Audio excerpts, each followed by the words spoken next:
Cycle ஓட்டுறது நம்ம எல்லாருக்குமே பிடிக்கும். ஓட்டிட்டு ஒழுங்கா வீடு வந்து சேர்ந்தா எல்லா அம்மாவுக்கும் பிடிக்கும். சைக்கிள் ஓட்டுறத படிப்படியா கத்துக்கணும்னு யாரோ சொன்னதை தப்பா புரிஞ்சுக்கிட்டு படிக்கட்டுல ஓட்டினா எப்படி? நான் சின்ன வயசுல ஒழுங்கா சைக்கிள் ஓட்டி கத்துக்கிட்டதுனாலதான் இப்ப இங்க நின்னு பேசிக்கிட்டு இருக்கேன். நண்பா, சைக்கிளுக்கு பின்னாடியும் சயின்ஸ் இருக்குப்பா. அம்மா எங்க இருக்கீங்கம்மா? எனக்கு வேலை கிடைச்சிச்சுமா. என்ன வேலை தெரியுமா? சைக்கிள்ல ஸ்டண்ட் காட்டுற வேலை. இனி சைக்கிள் ஸ்டாண்ட்ல டோக்கன் தான் கேட்கணும். இப்போ உங்க அத்தனை பேருக்குமே சைக்கிள் ஜம்பிங் பின்னாடி எவ்வளவு சயின்ஸ் இருக்குன்னு காட்ட போறேன். இதை பெர்ஃபார்ம் பண்ண போறது ப்ரொஃபஷனல் ஸ்டண்ட் பைக்கர்ஸ். இதை பார்த்தா நிச்சயமா உங்களோட மனசு அள்ளும், கை காலெல்லாம் தானா துள்ளும். அப்பா, என்ன ரைமிங்ல சான்ஸ் இல்ல. சூப்பர்ல, பாருங்க. இது ஒரு 60 அடி பைக் ஜம்ப். இதுல பைக்கர் லேண்ட் பண்ணும்போது 32.2 km/h ஸ்பீட்ல இறங்குவாங்க. உயரம் 6 அடியா இருந்தானே 60 அடியா இருந்தானே ஒரு அடி கூட வாங்காம தப்பிக்கிறவன் தான் திறமசாலி. கண்ணா, இதுக்கு பின்னாடியும் சயின்ஸ் இருக்குமா? ஒவ்வொரு ஜம்ப்லயும் ஒரு சிமெட்ரிக்கல் பாத் இருக்கு. அதுக்கு பேர் தான் பெராமினா. நீங்க போற வேகம் உங்களை அப்படியே மேல கொண்டு போகும், ஆனா கிராவிட்டி அதே வேகத்துல உங்களை கீழே இழுக்கும். இதுக்கு பின்னாடி இருக்கிற சயின்ஸ் இவங்க தெளிவா புரிஞ்சுக்கிட்டு பண்றதுனாலதான் இவங்களை நாம வித்தகர்கள்னு சொல்றோம்.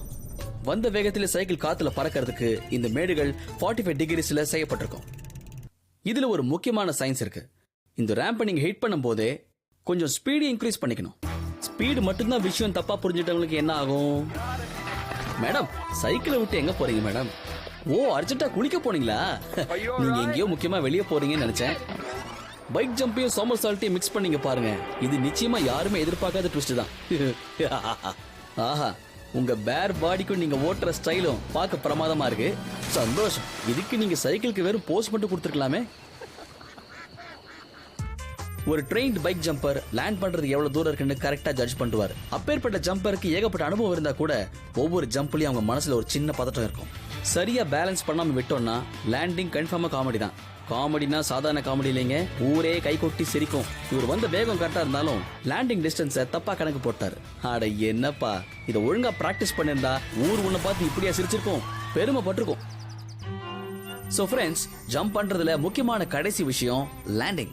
லேண்டிங் ஒழுங்கா இருக்கணும்னா நாம ரொம்ப முக்கியமா கவனிக்க வேண்டியது லேண்டிங் ரேம்ப். இதோட 2 பக்கமும் ஒரே ஷேப்ல ஒரே மாதிரி இருக்கணும். அப்பதான் ஜம்பிங்கும் லேண்டிங்கும் கரெக்டா இருக்கும். இதுல மட்டும் நீங்க கரெக்டா ஹோம் ஒர்க் பண்ணிட்டீங்கன்னா டவுட்டே இல்லாம ஜம்பிங் எக்ஸாம்ல உங்களுக்கு தான் ஃபுல் மார்க்ஸ் கிடைக்கும்.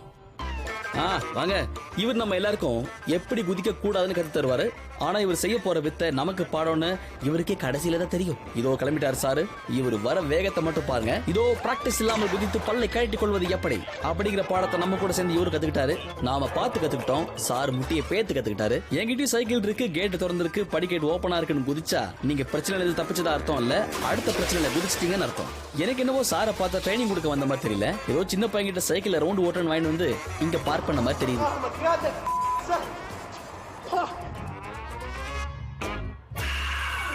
மனசுக்கு பிடிச்ச விஷயம் நடந்தா எல்லாரும் சந்தோஷத்துல துள்ளி குதிப்பாங்கன்னு கேள்விப்பட்டிருக்கோம். ஆனா இவருக்கு என்ன செய்தி வந்து தெரியல, வந்ததுல இருந்து துள்ளிட்டு இருக்காரு. விளைவு தெரியாம குதிச்சா என்ன ஆகும்னு விளம்பர இடைவேளைக்கு அப்புறம் பாப்போம்.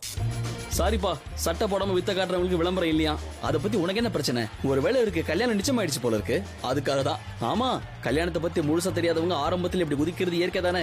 ஆனா ஒரு முக்கியமான விஷயம், இதை வாங்கி கொடுத்திருக்கிறது இவருடைய பழைய கேர்ள் ஃபிரெண்ட். இதுல ஏதோ ஒரு உள்குத்து இருக்கு. அண்ணே, உங்க கல்யாணம் நிச்சயமா நிச்சயத்தோட கேன்சல்.